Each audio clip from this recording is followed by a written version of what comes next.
Tarantula in one last week. What, a tuna? A tarantula. It's like a spider. It's got 6 legs and it stings you with its tail. Well, what does he do with his mouth? Eats the bananas, you mug. Looks like rain. Yeah, it's stormy, ain't it? Yeah.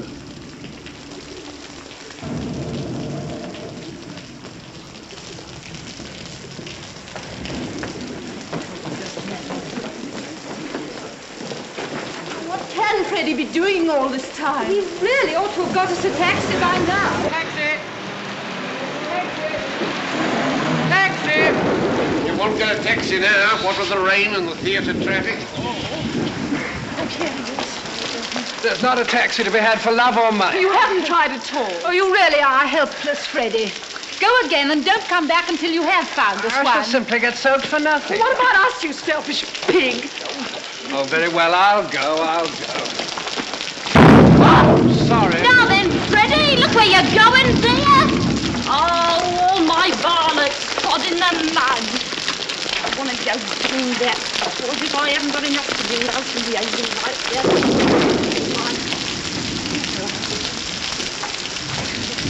How do you know that my son's name is Freddy? Oh, he's your son, is he? Well, if you'd done your duty by him as a mother should, he'd no better than to spoil a poor girl's flowers and run away without paying. Well, here's a sixpence for you. Oh. Thank you kindly, lady. Now, will you tell me how you know the young man's name? I don't. But I heard you call him Freddy. Now, don't you try and deceive me. Yeah, who's trying to deceive you? I called him Freddy or Charlie. Same as you might yourself if you was talking to a stranger and wished to be pleasant. Come along, Mother. Sixpence thrown away.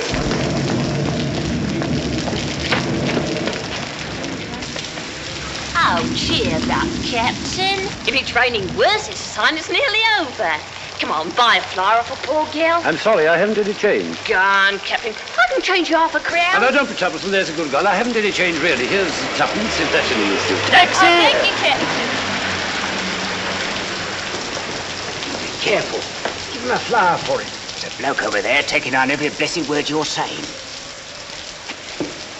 But I ain't done nothing wrong by speaking to the gentleman. I'm a good girl, I am, so help me. What's your in about? But I never spoke to him except to ask him to buy a flower off me. What's the good of fussing? What's the row? What'd she do? There's a tech taking her down. Him over there. What do you want to take down what I said for? You'll just show me what you wrote.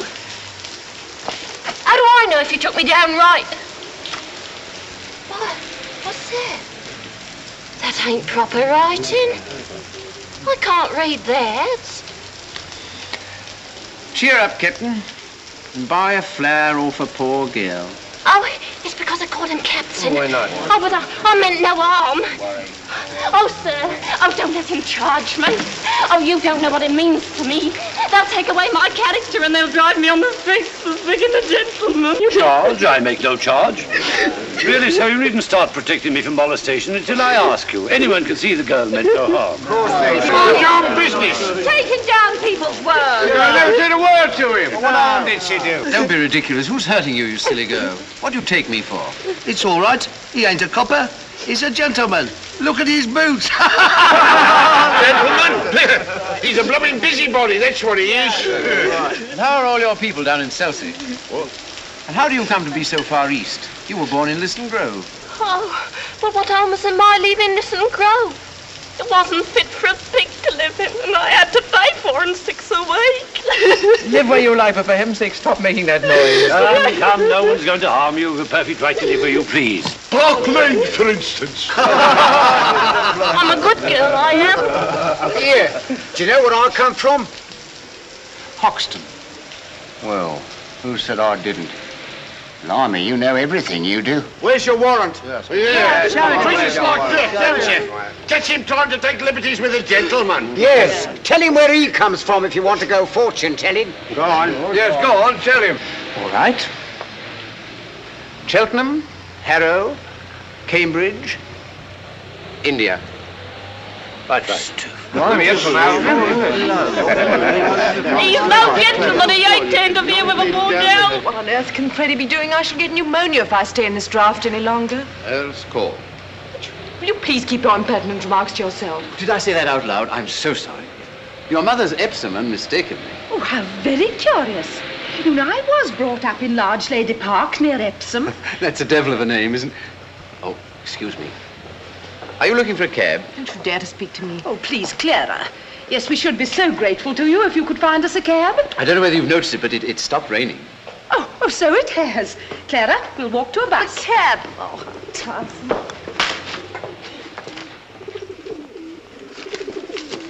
I can tell where you come from. Can you?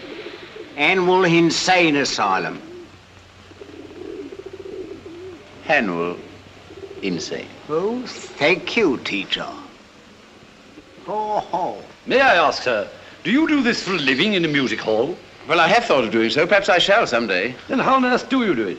Simply phonetics, the science of speech. That's my profession. Easy. Yes, it's also my hobby. You see, you can spot a Yorkshireman or an Irishman by his brogue. Well, I can place any man within 6 miles.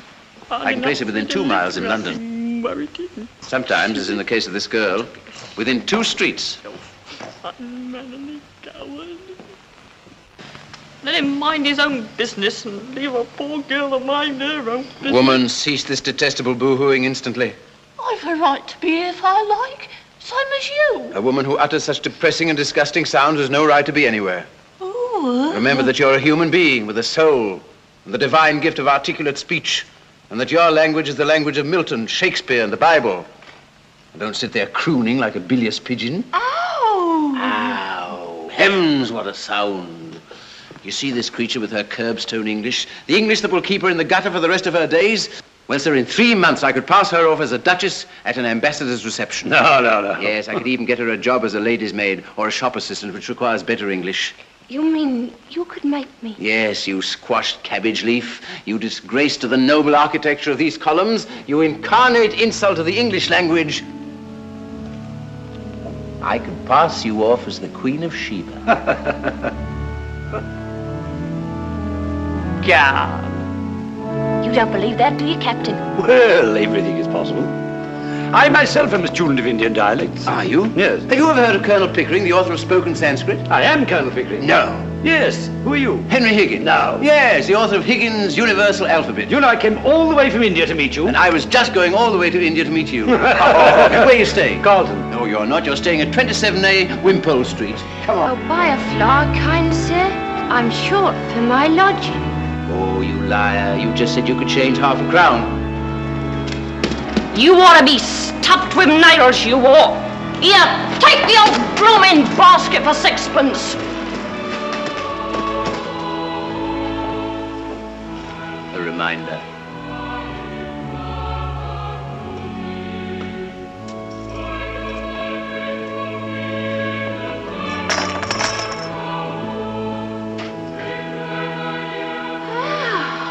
Come on, Pickering. This is a wonderful thing. It's marvelous.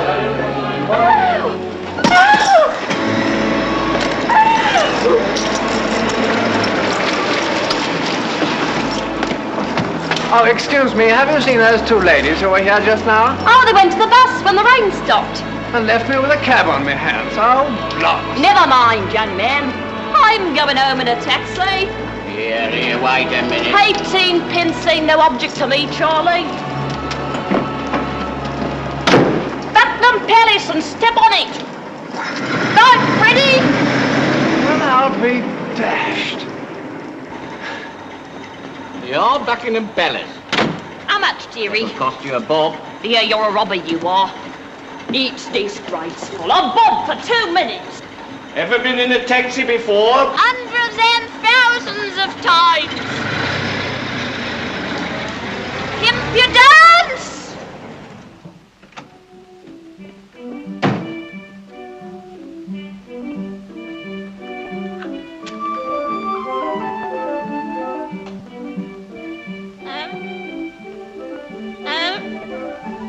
No. Hello, dearie. What have I got?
As you see, my dear Pick, the human ear is a perfect recording and amplifying apparatus.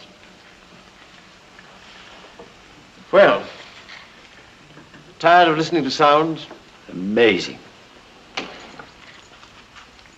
you know, I rather fancied myself because I could pronounce 24 distinct vowel sounds.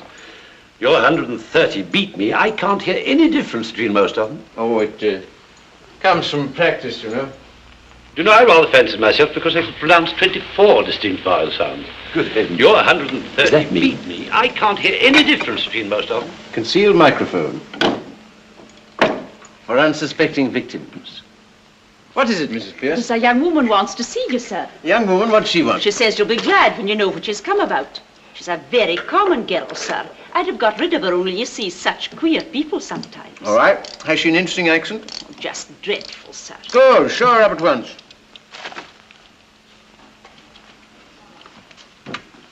You know, this is really a bit of luck. We'll set her talking, I'll take her down in my phonetic shorthand. Then we'll get her on the machine. You can turn her on as often as you like. Come away. Here's the young woman, sir. Oh, it's you! Oh, she's no use. I've got all the records I want of the Listen Grove lingo. Be off with you, I don't want you. Yeah, don't you be so saucy. You ain't heard what I come for yet. Did you tell him I come in a taxi? You think a gentleman like Mr. Higgins cares what you came in? Oh, we are proud, aren't we? Well, he ain't above giving lessons, not him, heard him say so. And if my money's not good enough, I can go elsewhere. Good enough for what? Good enough for you. So now you know, don't you? I'm come to have lessons, I am. And to pay for 'em too, make no mistake. Well, I say, Pickering, shall we ask this object to sit down, or shall we throw her out of the window? I won't be called an object when I've offered to pay like any lady. What is it you want, my dear? I want to be a lady in a flower shop instead of selling in Piccadilly Circus. They won't take me unless I can talk more genteel. Well, he said he could teach me. Here I am, I'm ready to pay him, not asking any favours. He treats me as if I was dirt. I know what lessons cost, and I'm ready to pay. How much? Now you're talking. I thought you'd come off it when you saw a chance of getting back a bit of the money what you chucked at me last night. You'd had a drop, hadn't you? Sit down. Huh? If you're going to make a compliment of it. Sit down. What's your name? Eliza Doolittle. Won't you sit down, Miss Doolittle? Oh, I don't mind if I do.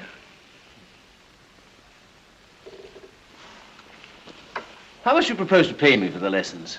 Oh, I know, I tried. A lady friend of mine, she gets French lessons at 18 pence an hour from a real French gentleman.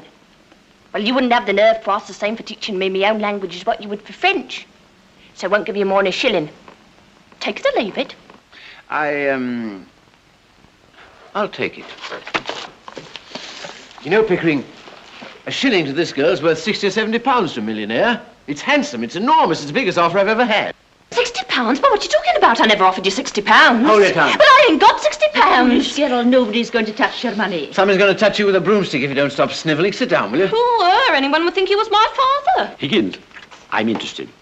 What about that boast of yours that you could pass her off as a duchess at an ambassador's reception? Well, what about it? I'll say you're the greatest teacher alive if you make that good. I'll bet you all the expenses of the experiment you can't do it, and I'll pay for the lessons. Oh, you're real good. Come here. Oh, thank you, Captain. Come here, sit down. This is almost irresistible. She's so deliciously low. So horribly dirty. No, I ain't dirty. I washed my face and hands before I come, I did. I shall make a duchess of this draggle-tailed gutter snipe. Oh! In 6 months, in 3, if she has a good ear and a quick tongue, I'll take her anywhere and pass her off as anything. We start today, now, this minute. Mrs. Pierce, take her away and clean her. Take off all her clothes and burn them. Ring up and order some new ones. Wrap her up in brown paper till they come.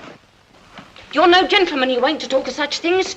I'm a good girl, I am, and I know what the likes of you are, I do. We want none of your slum prudery here, young woman. You've got to learn to behave like a duchess. Here, take her away, Mrs. Pierce. If she gives any trouble, wallop her. No, I'll call the police, I Have will. no place to put her. Put her in the ash can. You can't take a girl up like that as if you were picking a pebble off the beach. Why not? She may be married. There you are, as the girl very properly says. Gah. Who would marry me? By George, Eliza, before I've done with you, the streets will be strewn with the bodies of men shooting themselves for your sake. Here, he's off his chump. He is. I'm going. I don't want no loonies teaching me. Oh, I'm mad, am I? Very well, Mrs. Pierce, don't order those things. Throw her out. Stop, Mr. Higgins. I won't allow it. Go home to your mother, Gerald. I ain't got no mother. There you are, she ain't got no mother. Very well, then the girl doesn't belong to anybody. She's no use to anybody but me. What's to become of her? Is she to be paid anything to be sensible, Mr. Higgins? Now, what on earth will she do with money? She'll get her food and her clothes. She'll only drink if you give her money. It's a lie. Nobody ever saw the sign of liquor on me. Doesn't it occur to you, Higgins, that the girl has some feelings? Oh, I don't think so. Have you, Eliza?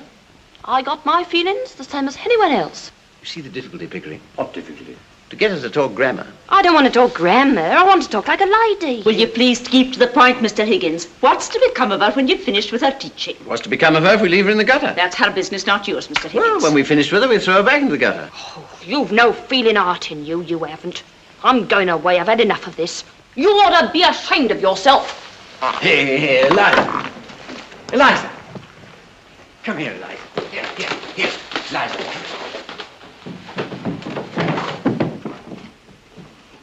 Have a chocolate, Eliza. How do I know what might be in them? I've heard of girls being drugged by the like of you. Oh, Where's your good faith, Eliza? I wouldn't have waited. And I'm too ladylike to take it out of my mouth. You shall have boxes of them, Eliza. You shall live on them. Now listen to me, Eliza. You're going to live here for 6 months and learn to speak beautifully like a lady in a florist shop. If you're good and do whatever you're told, you shall sleep in a proper bedroom, have lots to eat, and money to buy chocolates and take rides in taxis. If you're naughty and idle, you shall sleep in the back kitchen among the black beetles and be walloped by Mrs. Pierce with a broomstick. At the end of 6 months, you shall go to Buckingham Palace in a carriage, beautifully dressed. If the king finds out you're not a lady, you will be taken by the guards to the Tower of London, where your head will be cut off as a warning to other presumptuous flower girls. But if you are not found out, you will receive a present of 7 and 6pence to start life with as a lady in a shop. If you refuse this offer, you will be a most ungrateful and wicked girl, and the angels will weep for you. Now are you satisfied, Pickering? Can I put it more fairly, Mrs. Pierce? Bundle her off to the bathroom. You're a great bully, you are. And I won't stay here if I don't like it. I never asked to go to Buckingham Palace, I didn't. If I'd known what I was letting myself in for, I wouldn't have come here. I've always been a good girl. I am never... Oh, I ain't dirty. I washed my face and hands before I come, I did.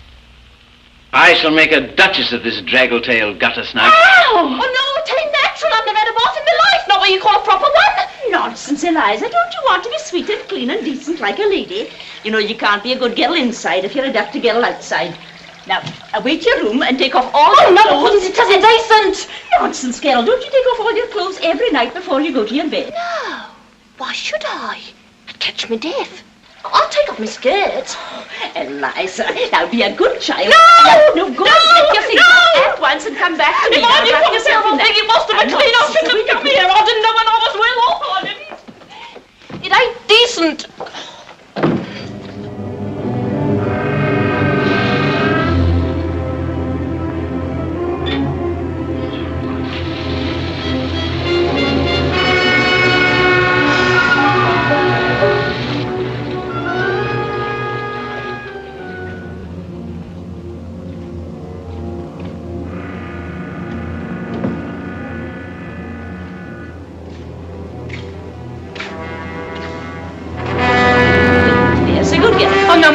No, but I couldn't, really. I couldn't, Mrs. Pierce. I've never done such a thing before, really, I haven't. Oh.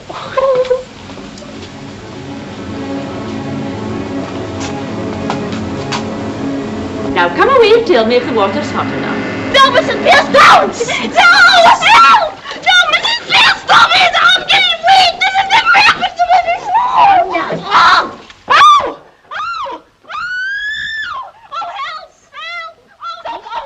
Treated like this before.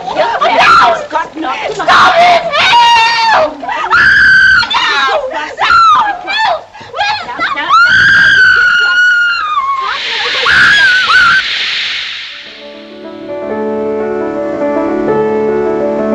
Higgins, excuse a straight question, but are you a man of good character where women are concerned? Have you ever known a man of good character where women are concerned? Yes. Very frequently. Well, I haven't. I find... Breakfast is ready, sir. I find that the moment I let a woman make friends with me, she becomes jealous, exacting, and a confounded nuisance. So I'm a confirmed old bachelor and likely to remain one. Coffee? Thanks. You know what I mean. I hope it's understood that no advantage is to be taken of her position. What, that thing? Sacred, I assure you. I've taught scores of American millionairesses to speak English. The best-looking women in the world. I'm seasoned. They might just as well be blocks of wood. Excuse me, Mr. Higgins. I'd like to trouble you if I may. Yes? Will you be very particular what you say before the girl? I'm always particular about what I say. Oh, no, sir. It doesn't matter before me. I'm used to it. But you really must not swear before the girl. I never swear. What the devil do you mean? That's what I mean.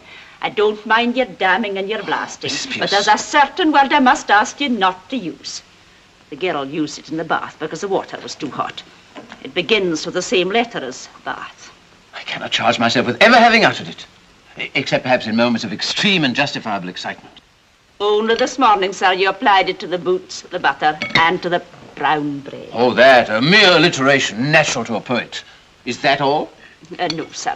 We'll have to be very particular with this girl as to her personal cleanliness. Yes, certainly, certainly. Most important. Might I ask you not to come down to breakfast in your dressing gown, or not to use it as a table napkin if you do, and will you please remember not to put the porridge saucepan onto the clean tablecloth. I hope you're not offended, sir. No, not at all. Not at all, Mrs. Pierce. Is that all? Oh, no, sir. I really don't think I can put the girl back into these. Might she wear one of those Chinese garments you brought back from abroad? Certainly, certainly. What the devil's that? Oh, don't burn that. We'll keep that as a souvenir.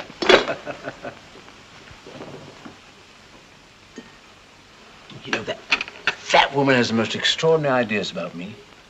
Here am I, a shy, diffident sort of man. And yet she's firmly persuaded that I'm a bossy, arbitrary, overbearing kind of person. How do you account for that? I can't imagine. I can't imagine either. I'm afraid I've got to tell you, sir, that the trouble's beginning already. There's a dustman outside, Alfred Doolittle. He says you've got his daughter here.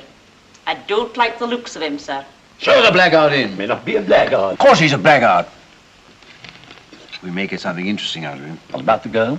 No, I mean his dialect. Doolittle, sir.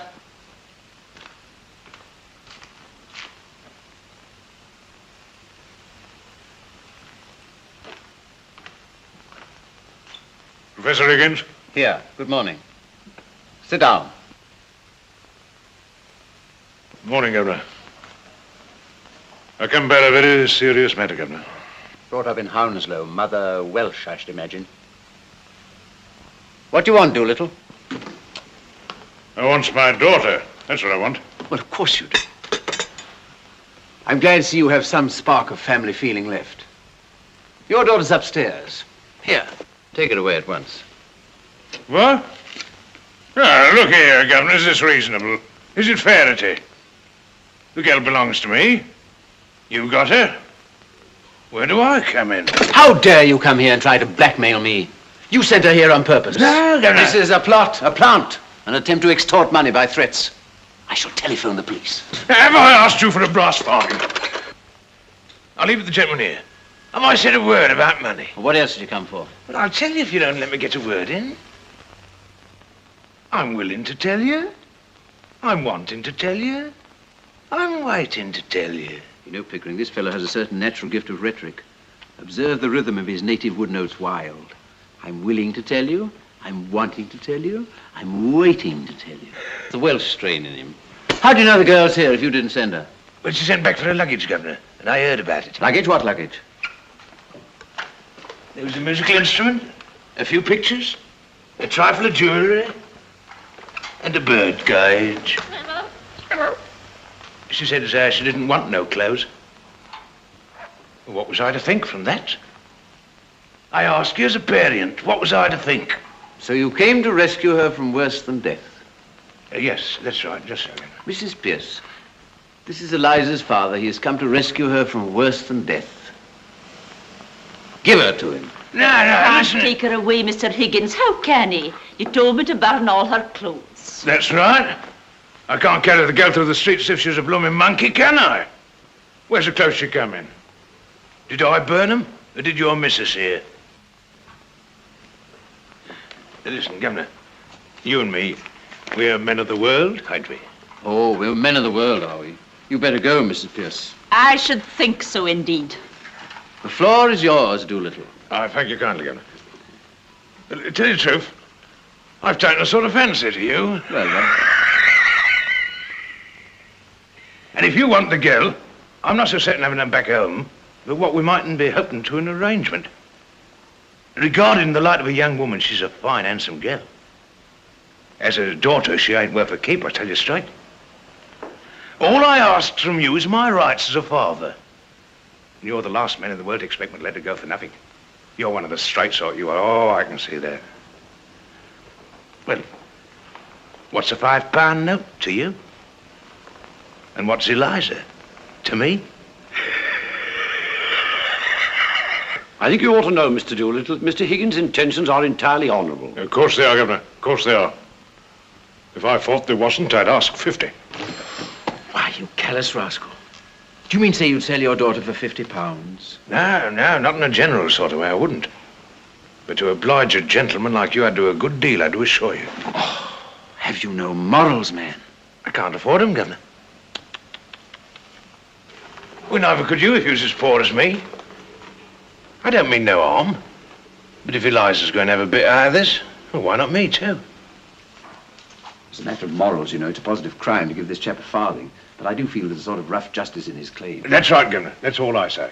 It's a father's art, as it were. Well, I know the feeling, yet it hardly seems right. No, don't look at it that way, Governor. What am I, Governor's wife? I ask you, what am I? Well, what are you? I'm one of the undeserving poor. That's what I am. Well, think what that means to a man. It means he's up against middle-class morality all the time. If there's anything going, I puts in for a bit of it. It's always the same story. You're undeserving, so you can't have any. And yet my needs is as great as the most deserving widows that ever got money out of 6 different charities in 1 week for the death of the same husband. I don't need less than the deserving men. I need more. I don't eat less hearty than he does. And I drink a lot more. So I puts it to his two gentlemen, don't play that game on me. I'm playing straight with you. I ain't pretending to be deserving. I'm undeserving. And I mean to go on being undeserving. I likes it. Sit down, Doolittle. Would you try and do a man out the price of his own daughter? What he's brought up, he's fed, he's clothed by the sweat of his brow, until she growed big enough to be interesting to you two gentlemen? Is £5 unreasonable? I puts it to you, and I leaves it to you. Pickering, here. Shall we give him a fiver? He'll make bad use of it, I'm afraid. No, swelp me, Governor, don't be fried. I shan't save it. Spare it to live idle on it. There won't be a penny of it left for Monday. Just one good spree for myself and the missus. This is irresistible. Come on, let's give him 10. No, thank you kindly, Governor. £10, a lot of money. Makes a man feel prudent like. And then goodbye to happiness. Now, just give me what I ask, Governor. Not a penny more, not a penny less. You sure you won't take 10? No, not now, Governor. Come on. No, another time, perhaps. Thank you kindly, Governor. Thank you, Governors both. Pardon, miss. Gone. Don't you know your own daughter? Blimey, it's Eliza. I never thought she'd clean up so good looking. She's a credit to me, ain't she, Governor? She'll soon pick up your free and easy ways. Yeah, I'm a good girl, I am.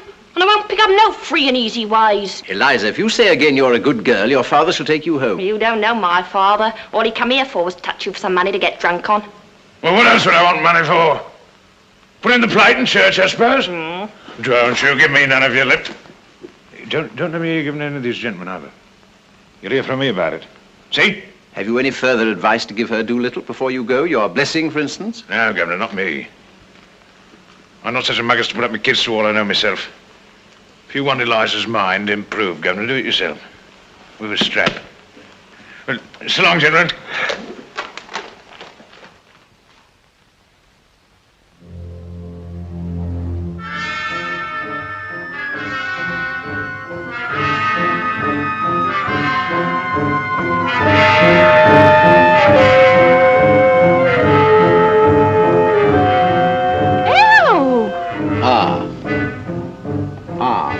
Like father.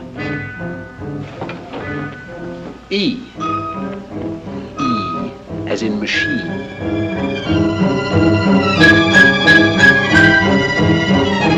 Repeat after me. A. E. The rain in Spain. The rain in Spain. Stays mainly in the plains. Stays mainly in the plains. The rain in Spain stays mainly in the plains. The rain in Spain stays mainly in the plains.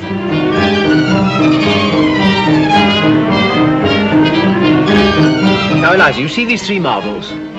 I want you to put them in your mouth. Yes, 1, 2, 3. Now, don't be alarmed, it's just an exercise. Now then, repeat slowly after me. The shallow depression in the west of these islands is likely to move slowly in a westerly direction.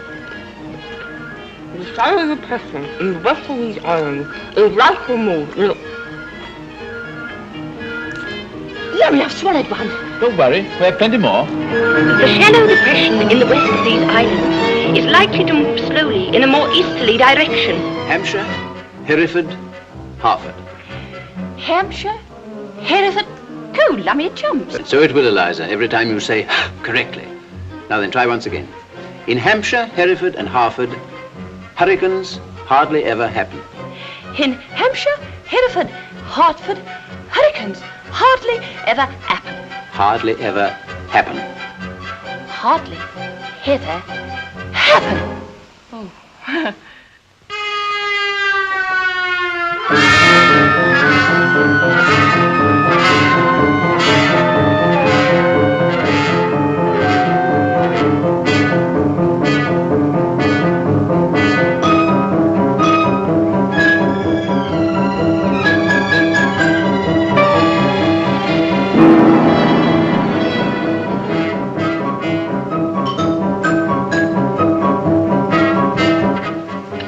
do you do? Bad, bad, bad. Do it again. You aren't trying. Do it again. That's not good, Eliza. It's not bad. Now's the time to try her out on somebody. Well, I know. My mother. Henry, Hello, dear. what are you doing here today? This is my at-home day. You promised not to come. Oh, bother. Go home at once. But I just come here on purpose. You see, dear, I picked up a girl. You mean a girl has picked you up? No. This isn't a love affair. Oh, what a pity. Why? You never fall in love with anyone under 45. Oh, I can't waste my time with young women. They're all such idiots anyhow. You know what you do if you really love me, Henry? Get married, I suppose. No. Stop fidgeting. And take your hands out of your pockets. Don't sit on that table. You'll break it. Come and tell me about the girl. Look here, she's coming to see you this afternoon. Really? I don't remember asking her. Oh, you didn't, and you wouldn't have if you'd known her. Indeed? Why? She's just a common flower girl. I picked her up in Covent Garden. You've asked her here? Oh, don't worry. I've taught her to speak properly. She'll stick to 2 subjects only, the weather and everybody's health. You know, fine day, how do you do, and all that. Oh, that's a blessing anyway. Well, it is, and it isn't. Now, what do you mean by that? You see, dear, I've got her pronunciation all right, but you've got to consider not only how the girl pronounces, but what she pronounces. Mrs. and Miss Ainsford Hill, Mr. Ainsford Hill. Oh, heavens. So good of you to Dear, come. my dear. Freddie. How do you do? You know my son. Oh, my son Henry. Miss Hill? Delighted. Mrs. Hill? Enchanted. Mr. Hill? Thank you. You're celebrated, son. I've always so longed to meet you, Professor Higgins. Yes, I've seen your face somewhere before. I haven't the ghost of a notion where. But it doesn't really matter. Sit down. Mother, look here. I'm sorry to say my celebrated son has no manners. You mustn't mind him. I don't. Colonel Pickering. How do you do, Mrs. Higgins? The Reverend and Mrs. Birchwood. What, more of them? How do you do? Vicar? You told your mother what we've come for? No, we were interrupted, damn it. Oh, are we in the way? No, not at all. No, by George, we need 2 or 3 extra people. You'll do as well as anyone else. Sit down. Will you excuse me? Colonel Pickering.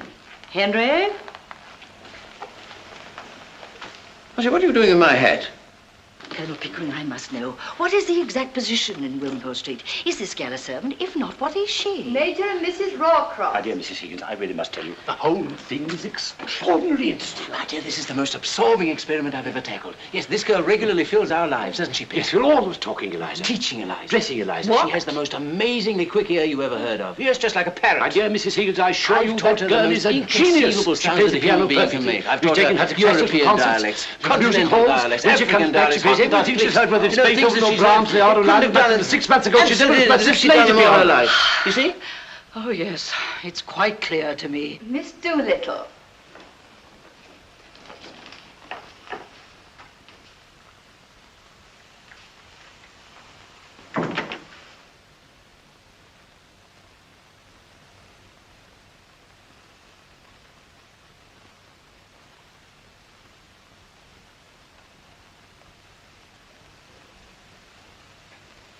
How do you do, Mrs.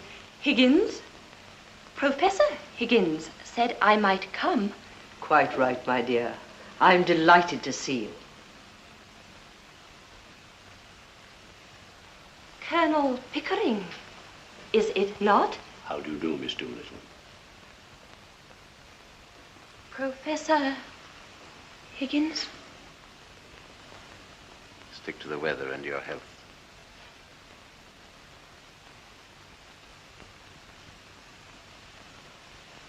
Mrs. Hill, Miss Doolittle. I feel sure we've met before, Miss Doolittle. I remember your eyes. How do you do? By George, yes, it all comes back. My daughter, Covent Garden. Clara. How do you do? What a confounded thing. My son, Freddie. Oh, how do you do? How do you do? I'm sure I've had the pleasure somewhere.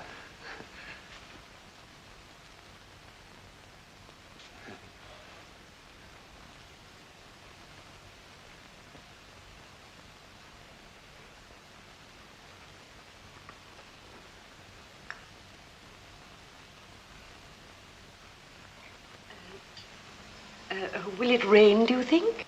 The rain in Spain, they say, stays mainly in the plains. say. How too true, Miss Doolittle.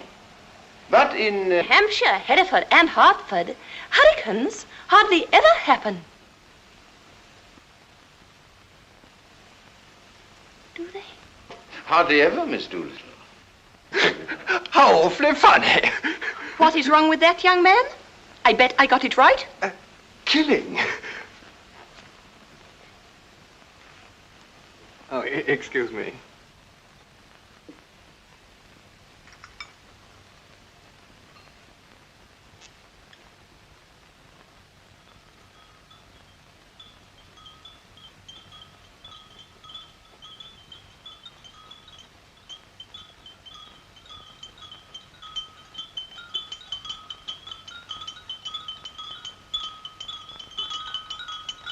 I do hope it won't turn cold. There's so much influenza about. It runs right through our family every spring.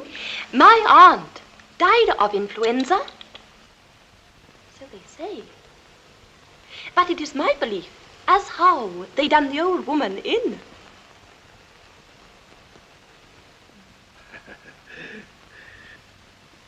Done her in? Yes, Lord love you.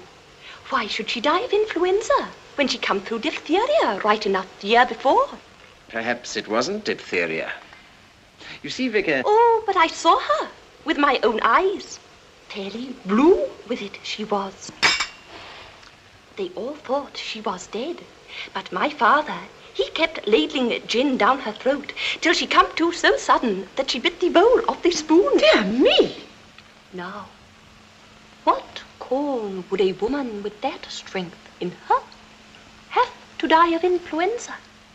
Ah.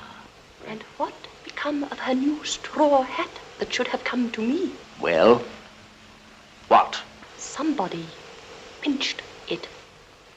And what I says is, them what pinched it done her in. Done her in? Could you tell me? No, just the new slang, Vicar. But you surely don't believe that your aunt was killed? Do I not? Them she lived with would have killed her for a hat pin, let alone a hat. But it couldn't have been right for your father to have poured spirits down her throat like that. Now, that might have killed her. Not her. Gin was mother's milk to her. Besides, he'd poured so much down his own throat that he knew the good of it.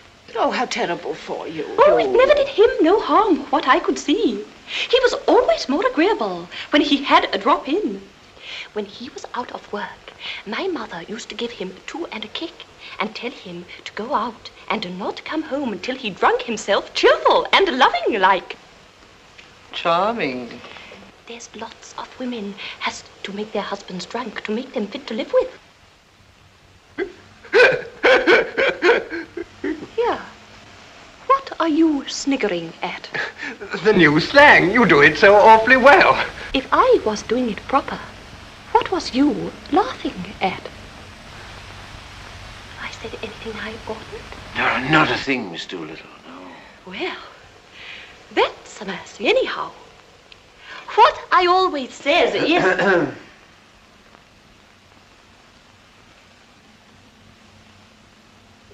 Well, I must go now. Goodbye, Mrs. Higgins. So glad to have met you. Goodbye, my dear. Goodbye, Vicar. Goodbye, Colonel Pickering. Goodbye, Miss Doolittle.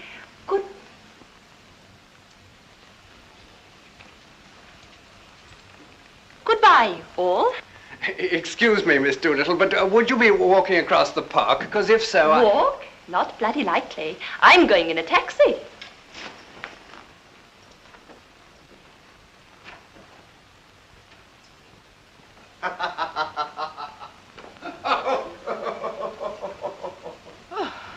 Oh, it's no use.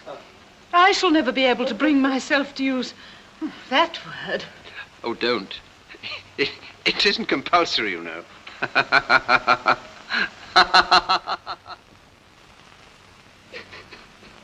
can say what you like, but I was ashamed. You ought never to have done it. Oh, perhaps we were a bit hasty, but I'll soon put that right. It's no use, Higgins. You'll have to face it. It isn't fair on the poor girl. Better call the whole thing off. Nonsense. I said I'd pass the gutter snipe off as a duchess, and pass her off as a duchess I will. Here. You see that? It's an invitation from the Transylvanian embassy. I'm going to take her there. You're mad. I tell you, Pick, that girl can do anything. Eliza! Eliza!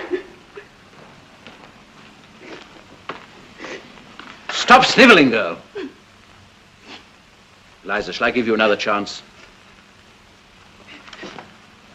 Will you work? Good. No, no, no. Do it again. I'll try. No, no, no. I've told you 500 times. You drive me mad, girl. Come, Higgins, be reasonable. Once more. No. Oh, I'm Mr. Freddie Hill to see Miss Doolittle. I'll inquire, sir. Thanks. Throw him out. Now listen, Eliza. She's engaged.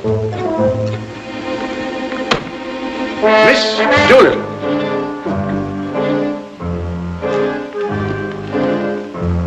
Oh, why can't you do it like this?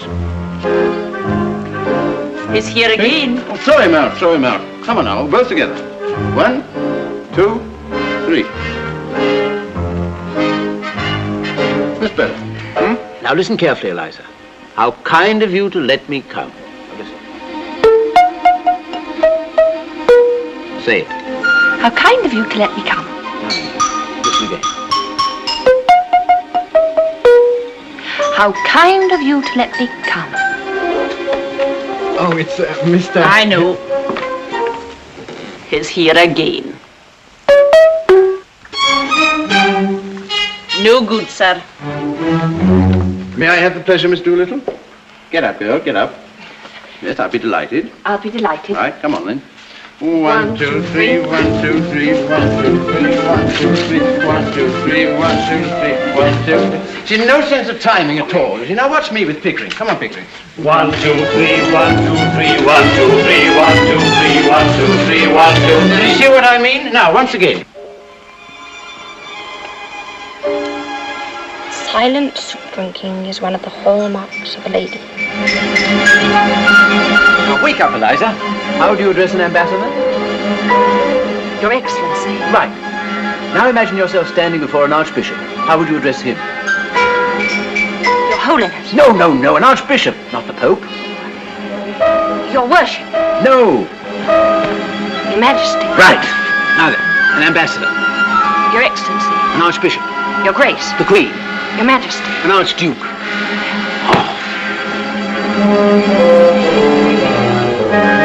It's 3 o'clock, Mr. Higgins. Is that all? Now then, Eliza, we'll start all over again from the beginning. An ambassador.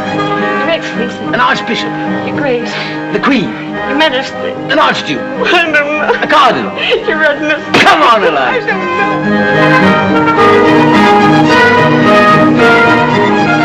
don't know. It's 4:30, Mr. Higgins. We'll now start the whole thing over from the beginning. Oh, I can't. Look here, if I can do it with a splitting headache, you can do it. No, but I've got a headache. I can't. Here, well, take this then. Now then, an ambassador. Oh, he's Excellency. Come, Higgins, be reasonable. I'm always reasonable. Now then, Pickering, the time has come. Send the dressmakers, hairdressers, makeup artists, manicurists, and all the rest of the parasites. Did you ever see the like? Ah, I have it. Camellia, camellia, camellia. There. You think? No. A little spray of flour. No, no.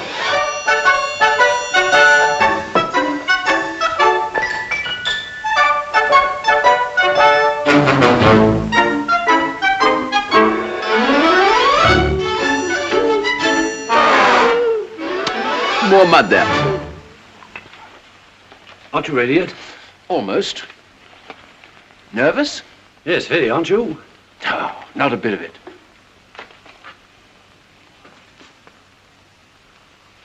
Not a bit of it.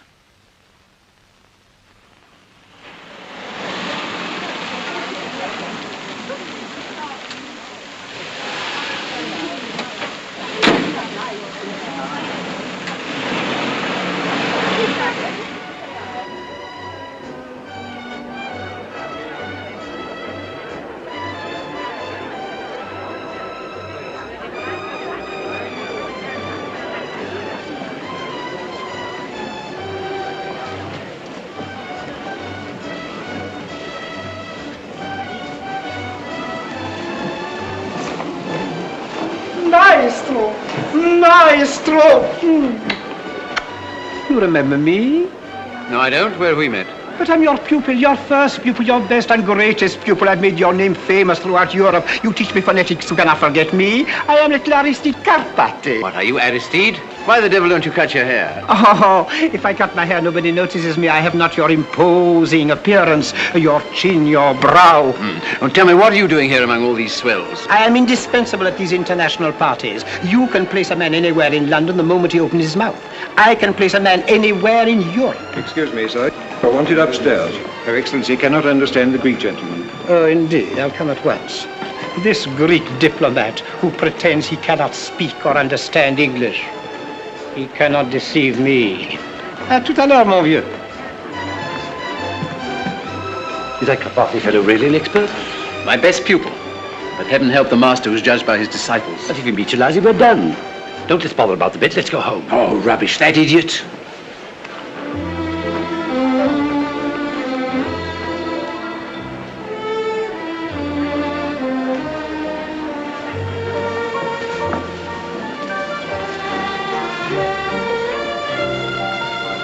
Well, Eliza, now we're in for it. Are you ready?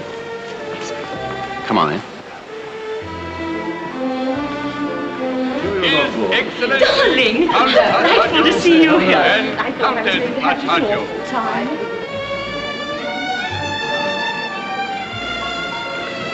That fellow found us about Eliza. He'll blackmail us. Let him try. Her Grace, the Duchess of Care.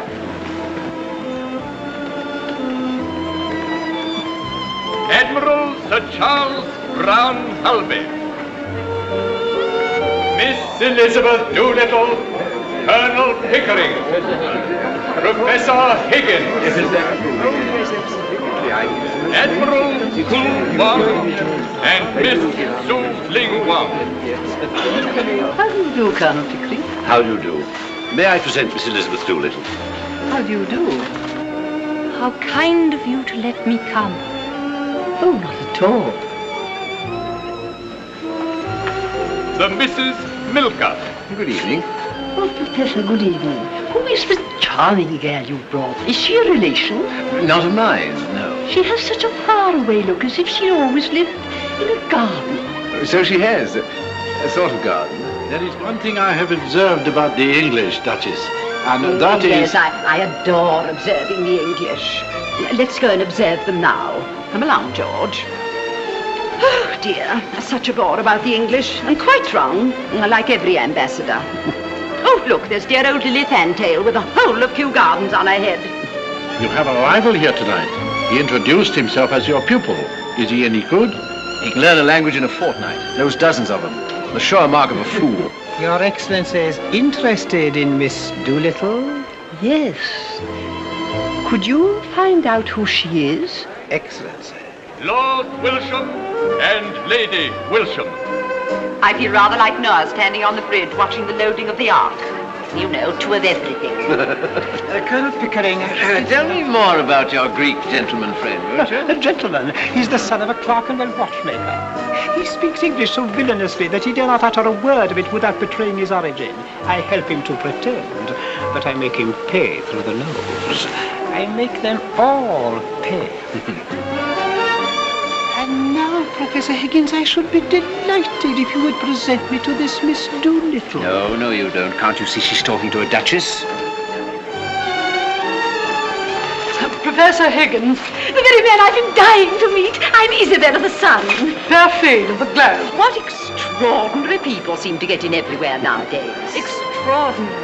Colonel Pickering, unfortunately we were interrupted. Would you be so kind as to introduce me to Miss Doolittle? Well, You remember you so kindly addressed the Guild of the Lady Auditors? Oh, yes. Excuse me, but I'm... No, this time you're I want to tell you what they're Long one. Enchanting.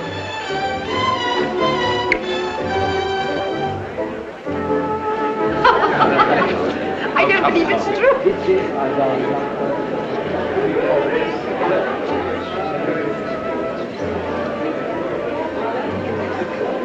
Miss Doolittle has a delicious sense of humor. One thing more, Professor, do tell me. Miss Doolittle, I have found out all about her. Well? She's a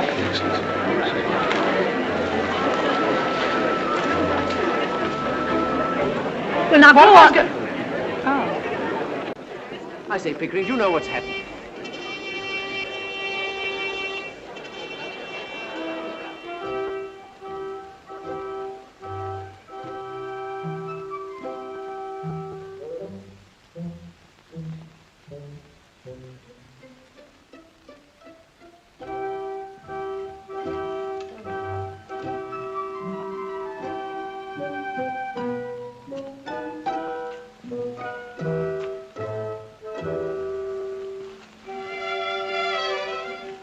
Charming.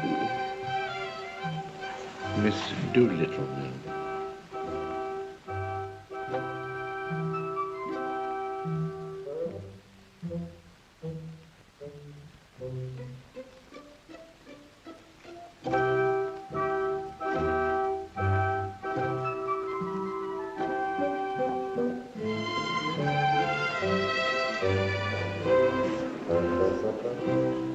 My dear fellow, I hope you don't think I introduced that Carpathy chap to Eliza to win my bet. Oh, nonsense, but the game's all up, Pickering. He's found out all about her.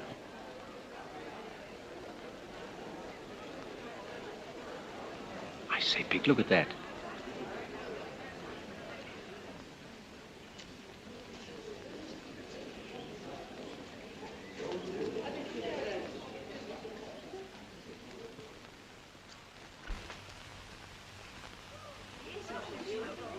Who is she? I can't imagine. My child, my son would very much like to dance with you. If I may be allowed the honor.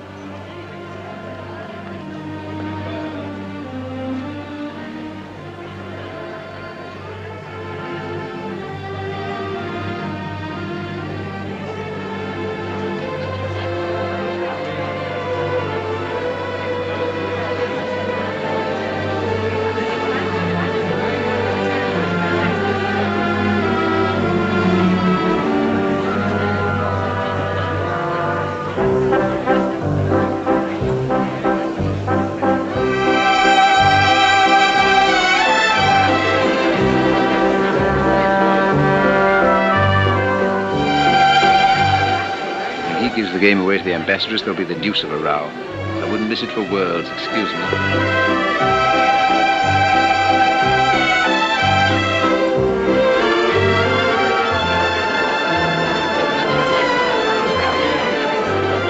Come on, Aristide, you've got to tell us.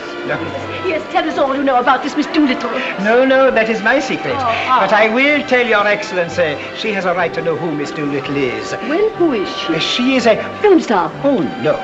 She's a fraud. A fraud? Oh, no. Yes, she cannot deceive me. Her name cannot be Doolittle. Why?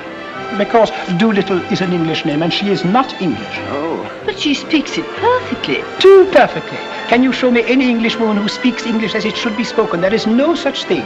The English do not know how to speak their own language. Only foreigners who have been taught to speak it well. Yes, there's something in that. But if she's not English, what is she? Hungarian. Hungarian? Yes, Hungarian and of royal blood. I am Hungarian. My blood is royal. Did you speak to her in Hungarian? I did. She was very clever. She said, please speak to me in English. I do not understand French. French! She pretended not to know the difference between Hungarian and French. Nonsense, she knows both. And the blood royal. How did you find that out? Instinct, maestro. Instinct. Only the Hungarian, the Magyar race can produce that air of the divine right, those high cheekbones, those resolute eyes. She is a princess.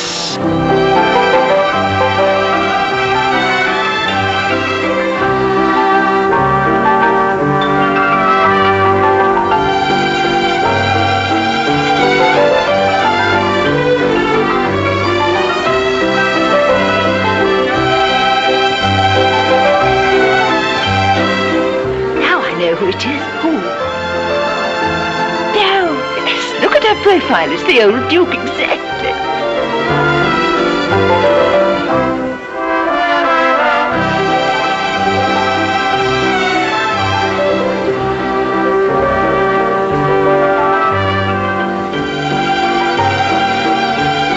What do you say, Professor? I say an ordinary cockney girl out of the gutter. I place her in Covent Garden. Maestro, you are mad on the subject of cockney dialects. The London gutter is the whole world for you. This girl is undoubtedly a princess?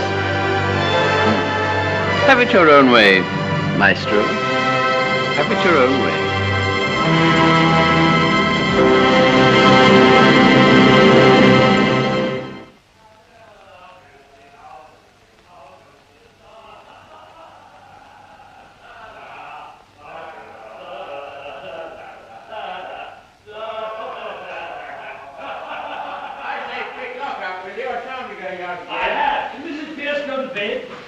Anything else, shall we? No. Oh, I say, Mrs. Pierce will rouse, leave things lying about here. Oh, she'll pick 'em up. She'll think we were drunk. There we are, slightly. Were there any letters? Didn't look. Heavens, what an evening. What a crew. What silly tomfoolery. Thank God it's all over. Say, what the devil are my slippers? Well, you won your bet. Eliza did the trick and something to spare. Oh, it was interesting enough at first, but afterwards I got deadly sick of it. The whole thing's been a perfect bore. Oh, come, the reception was frightfully exciting. For the first 3 minutes. But as soon as I saw we were going to win hands down, I lost interest. No more artificial duchesses for me. Oh, they're there, are they? I must say, Eliza did it awfully well. You see, lots of the real people can't do it at all. The silly fools don't even know their own silly business. Anyhow, that's all over and done with. Now I can go to bed without dreading tomorrow. Well, I shall turn in too. Still, it's been a great triumph for you. Yes, it has rather, hasn't it? Yes, marvellous. Good night. Good night, Owen. Good night, night. Eliza.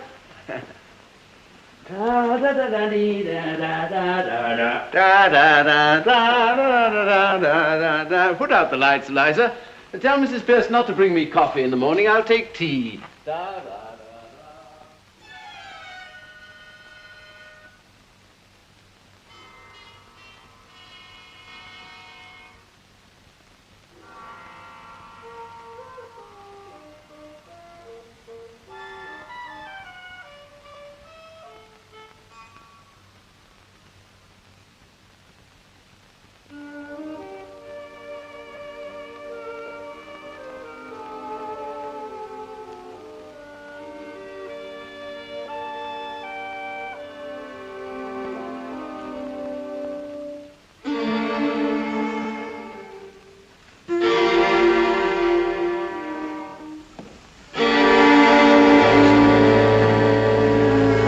Did I put my slippers?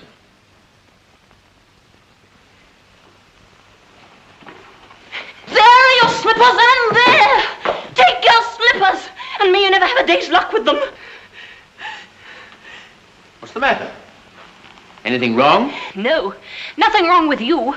I've won your bet for you, haven't I? That's all that counts. I don't matter, I suppose. You won my bet. You presumptuous insect, I won it. Why did you throw those slippers at me? It's because I wanted to smash your face in. I'd like to kill you, you brute. Why didn't you leave me where you found me? In the gutter.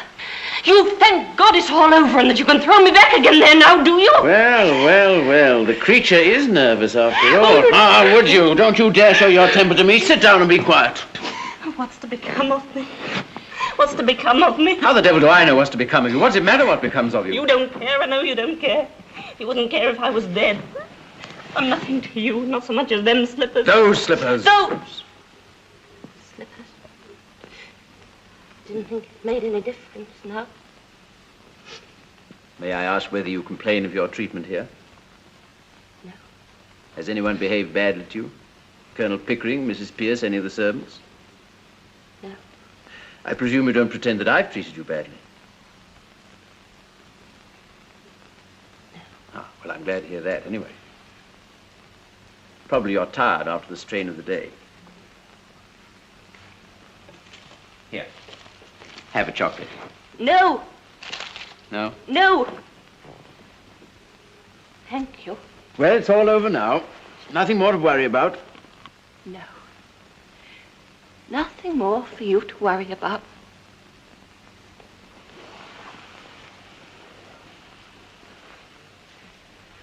Oh, God.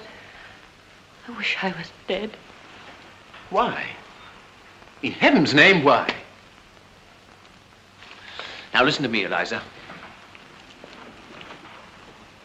All this irritation is purely subjective. I don't understand.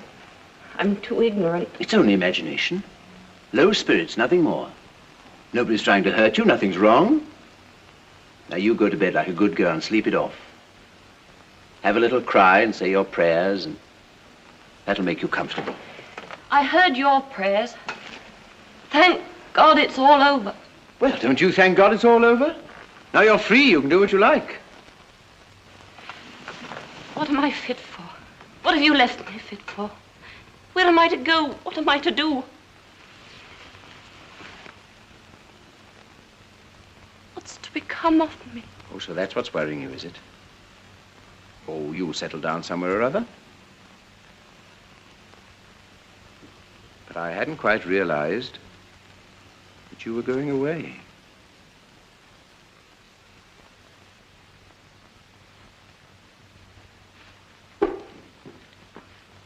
You might marry, you know. You're not bad looking. Quite a pleasure to look at you sometimes. Of course, now you've been crying. You look as ugly as the very devil, but when you're quite all right and yourself, you're what I should call attractive.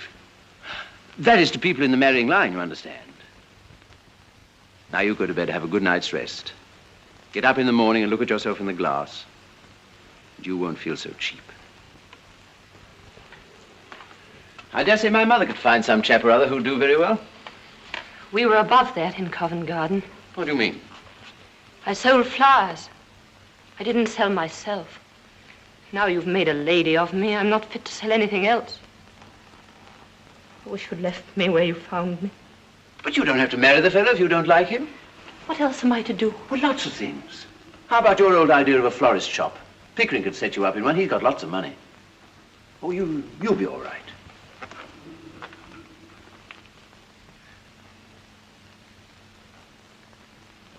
I must clear off to bed. I'm devilish sleepy.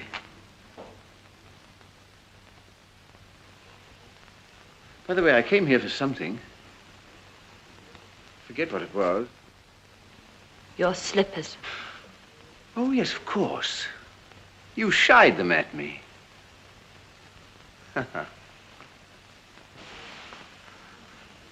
Before you go, sir. Eh? Do my clothes belong to me or to Colonel Pickering? What the devil use should they be to Pickering? You might want them for the next girl you pick up to experiment on. Is that the way you feel towards us? I don't want to hear any more about that. All I want to know is what belongs to me and what doesn't. My own clothes were burnt. What's it matter? Why need you start bothering about that in the middle of the night? I want to know what I may take away with me. I don't want to be accused of stealing. Stealing? Liza, you shouldn't have said that. That shows a want of feeling. I'm sorry. I'm only a common, ignorant girl. And in my station, I have to be careful. There can't be any feelings between the like of you and the like of me. Will you please tell me what belongs to me and what doesn't? Oh, you can keep the whole confounded house full if you like. All except the jewels. They're hired. Will that satisfy you? Stop, please. Will you take these to your room and keep them safe? I don't want to run the risk of them being missing. Hand them over. If these belong to me instead of the jeweler, I'd ram them down your ungrateful throat. This ring... It isn't the jeweler's. It's the one you bought me in Brighton. I don't want it now.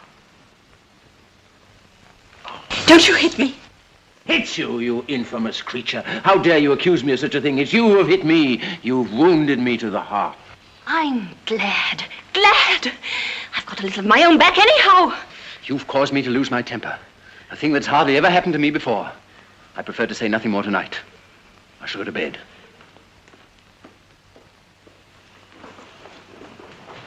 You'd better leave a note for Mrs. Pierce about the coffee, because she won't be told by me. Damn Mrs. Pierce, and damn the coffee, and damn you, and damn my own folly in having lavished hard-earned knowledge and the treasure of my regard and intimacy on a heartless gutter snipe.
Whatever are you doing here? Nothing. As a matter of fact, I spend most of my nights here. It's the only place I feel really happy. Don't laugh at me, Miss Doolittle. Don't you call me Miss Doolittle. Eliza's good enough for me. Where are you going? To the river. What for? To make a hole in it. To make a hole in it? Freddie, you don't think I'm a heartless gutter snipe, do you? No, darling. How can you imagine such a thing? I think you're the most wonderful, the loveliest. Now then. This isn't Paris, you know. No, sorry, Constable. Eliza, you let me kiss you. Well, why not? Why shouldn't someone kiss me? Why shouldn't someone be in love with me? Kiss me again. Kiss me again. All right. Now then, you two, what's this? Were you annoying that young lady? No, Constable, certainly not. Move along then, double quick. As you say, sir.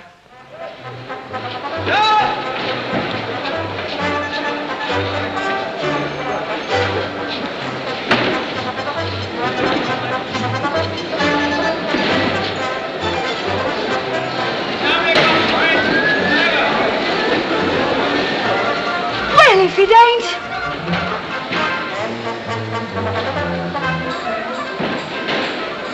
Beg your pardon, miss. Bar flower for poor girl.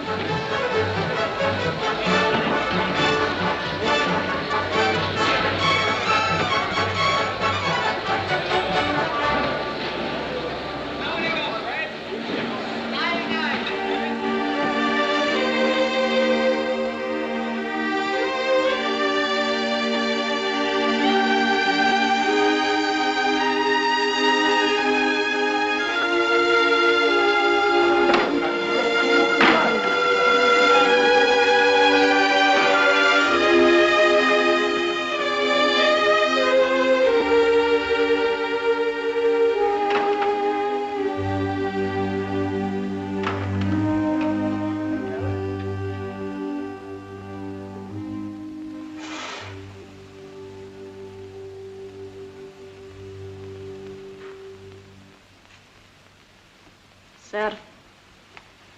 Your coffee, sir. Didn't Eliza tell you to bring tea? She didn't wait to tell me. She's gone. Gone? I said gone, and I meant it, every word of it. Mrs. Pierce, where the devil's my engagement book? I don't know any of my appointments. Eliza would know. But she isn't here, damn it. Then you'd better find her, damn it. What does that ass of an inspector say? Have you offered a reward? Shh. What? You can't help us find her? What are the police for, in heaven's name? Why really think they suspect us of some improper purpose? Of course, I don't care what becomes of her. Where the devil can she be?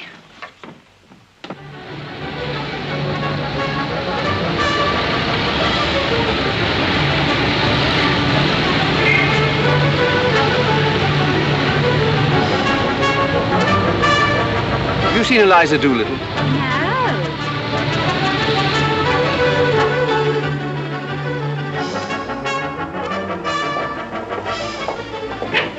I say, Mother, here's a confounded thing. Good morning, my dear. What is it?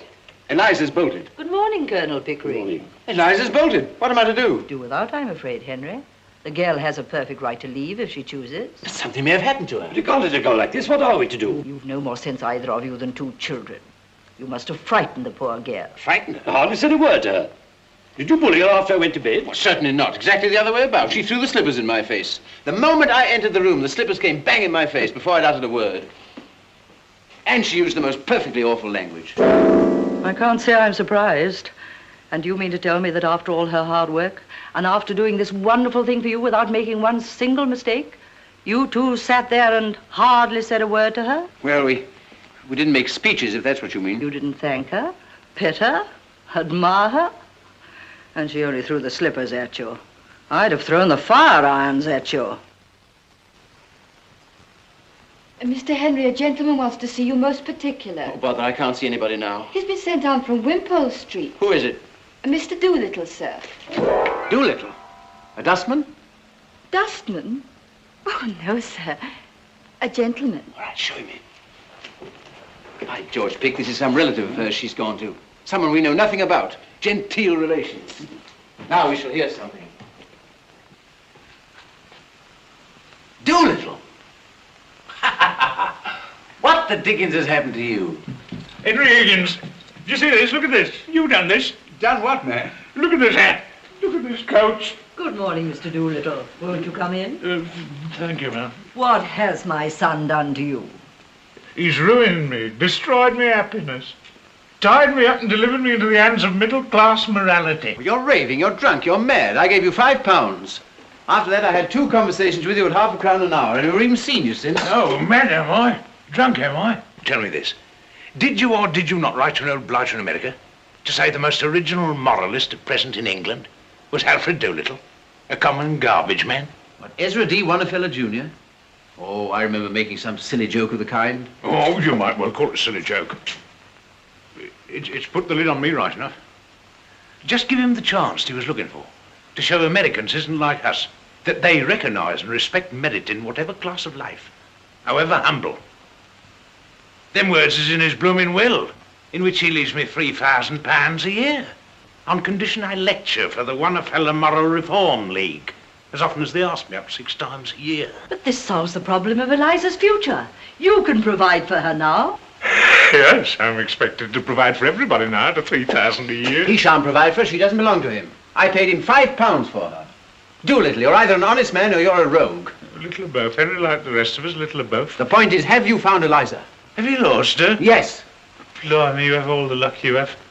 No, I ain't found her, but she'll find me quick enough now. That's what you done to me. Now, you listen to me. You wait here for a moment, Mr. Doolittle. Henry, I've a surprise for you. Do you really want to know where Eliza is? Yes, where is she? She says she's willing to meet you on friendly terms and let bygones be bygones. Is she, by God? Pickering, where is she? Now, promise to behave yourself, Henry. Good morning, Colonel Pickering. Quite chilly this morning, isn't it?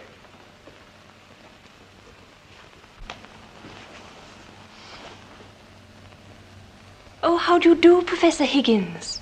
Are you quite well? But of course you are. You're never ill. Won't you sit down, Colonel Pickering? Don't you dare try this game on with me. Get up and come home and don't be a fool. Very nicely put indeed, Henry. No woman could resist such an invitation. Let her speak for herself. There isn't an idea that I haven't put into her head. I tell you, I've created this thing out of squashed cabbage leaves in Covent Garden. And now she pretends to play the fine lady with me. Will you drop me altogether now the experiment is over, Colonel Pickering? Oh, you mustn't think of it as an experiment. Oh, I'm only a squashed cabbage leaf. But I owe so much to you that I should be very unhappy if you forgot me. You see, it was from you that I learned really nice manners. And that's what makes one a lady, isn't it? Ha! And that's what makes the difference, after all. No doubt. Still, he taught you to speak, you know, and I couldn't have done that. Of course, that was his profession. It was just like learning to dance in the fashionable way. Nothing more than that in it. But you know what began my real education? No. You're calling me Miss Doolittle that day when I first came to Wimpole Street. That was the beginning of self-respect for me. You see, the difference between a lady and a flower girl isn't how she behaves. It's how she's treated. Now, I know that I should always be a flower girl to Professor Higgins because he always treats me as a flower girl and always will. Don't grind your teeth, Henry. But I know that I can be a lady to you because you always treat me as a lady and always will. That's very nice of you to say so, Miss Doolittle. I should like you to call me Eliza now, if you would. Thank you. Eliza. Of course. And I should like Professor Higgins to call me Miss Doolittle. I'll see you damn first. Henry? But you're coming back, aren't you? You'll forgive Higgins. Forgive? Will she, by George? Let her go. Let her find out what it's like to be without us. In 3 weeks, she'll relapse back into the gutter without me at her elbow. You won't relapse, will you, Eliza? No, never again. I don't believe I could utter one of those old sounds if I tried. Oh! Ha-ha! What did I tell you? Victory! Victory! Ow, ow, ow, ow, ow. Henry! Ow! Liza, it ain't my fault. Your stepmother's... Henry, look, Henry. Oh. Colonel, I'm getting late for the wedding. Wedding? What wedding? Mine. Yours? Yes, in spite of all I've said and done, my wife, she's going to marry me. I'm feeling uncommon nervous about the ceremony, Governor. Wish you'd come and put me through it. But you've been through it before. You were married to Eliza's mother. Who told you that, Governor? Well, nobody told me, but I concluded naturally. No. That ain't the natural way, Governor. It's only the middle-class way. But don't tell Eliza, she don't know. I always had a sort of delicacy about telling her. Quite right. And you come to the church and you see me through straight. With pleasure, as far as a bachelor can. May I come too, Mr. Doolittle? I'd be very sorry to miss your wedding. We should indeed be honoured by your condescension, Mum. My poor old woman, she'd look upon it as a tremendous compliment. She's been very low lately, thinking of the happy days that are no more. Eliza, your stepmother's going to marry me. Will you come to the church and see me turned off? I've ordered the car, dear. Wait for me. Colonel Pickering can go with the bridegroom. Bridegroom. What a word. Makes a man realize his position somehow. So long. See you at the church. Middle-class morality claims its victim.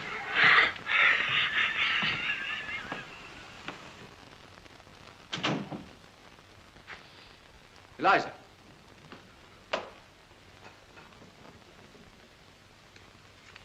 Well, Eliza, you've had a bit of your own back now, as you call it.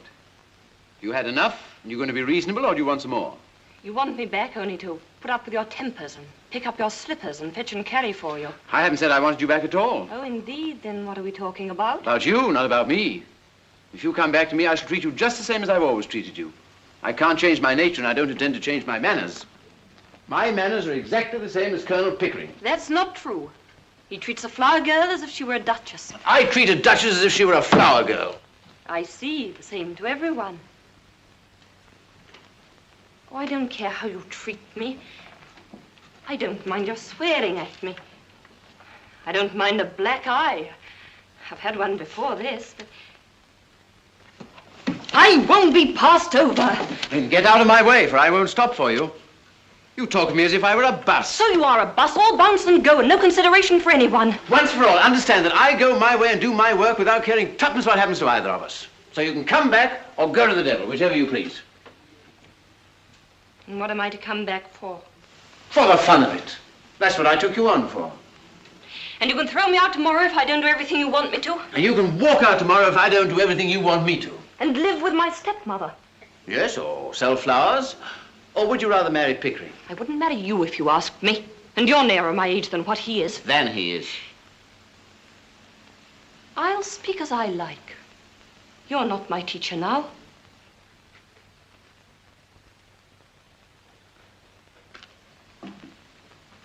I don't know that Pickering would, though. He's as confirmed an old bachelor as I am. That's not what I want, and don't you think it. I've always had chaps enough wanting me that way. Freddie Hill writes to me. Twice and 3 times a day. Sheets and sheets. Blast his impudence. He has a right to if he likes, poor lad. And he does love me. You have no right to encourage him. Every girl has a right to be loved. Well, by fools like that? Freddie's not a fool. Oh. If he's weak and poor and wants me, maybe he'd make me happier than my betters who bully me and don't want me. I can do without you. Don't think I can't.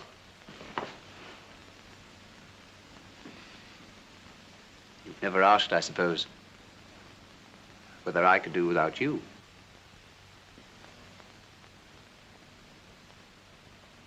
You'll have to do without me. I can do without anybody. I have my own soul, my own spark of divine fire. But I shall miss you, Eliza. I confess that humbly and gratefully.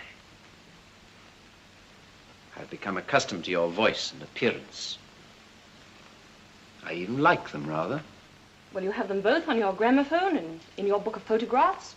When you feel lonely, you can turn the machine on. It's got no feelings to hurt. I can't turn your soul on.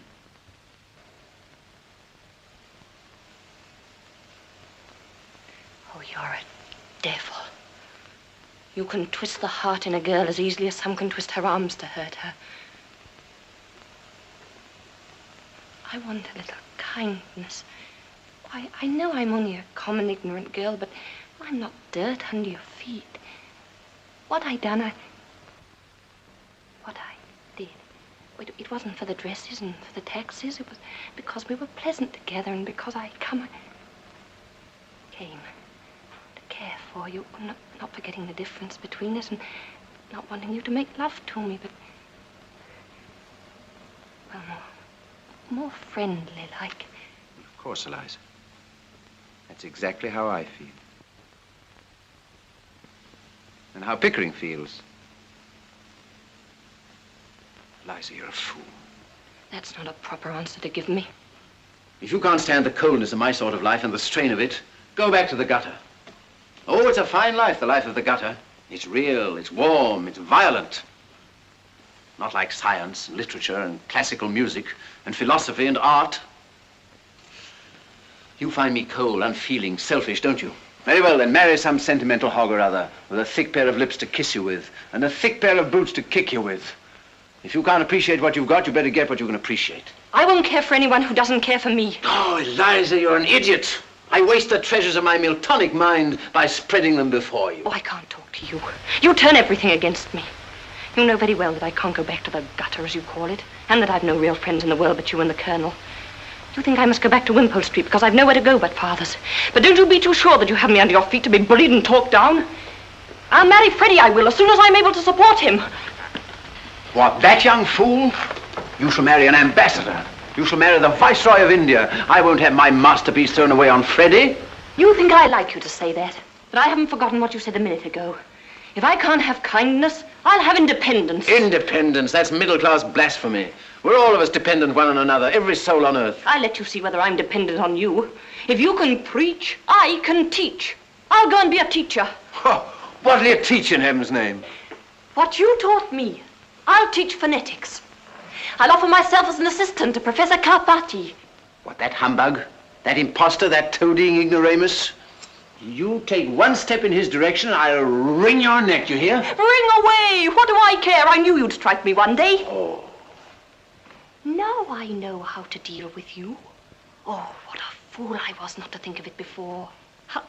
That's done you, Henry Higgins, it has, and I don't give that for your bullying and your fine talk. When I think of myself crawling under your feet and being trampled on and talked down, when all the time I'd only to lift my finger to be as good as you are, oh, I could just kick myself. By George, Eliza, I said I'd make a woman of you, and I have. I like you like this. Yes, you make up to me now that I'm not afraid of you and I can do without you. Of course I do, you little fool. 5 minutes ago, you were a millstone round my neck. Now you're a tower of strength, a consort battleship. Goodbye, Professor Higgins.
dirty. You washed my face and hands before I come, I did. I shall make a duchess of this draggle-tailed gutter snipe. Oh! In 6 months, in 3 years.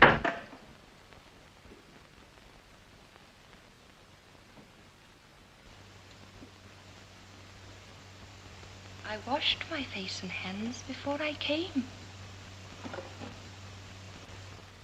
I did.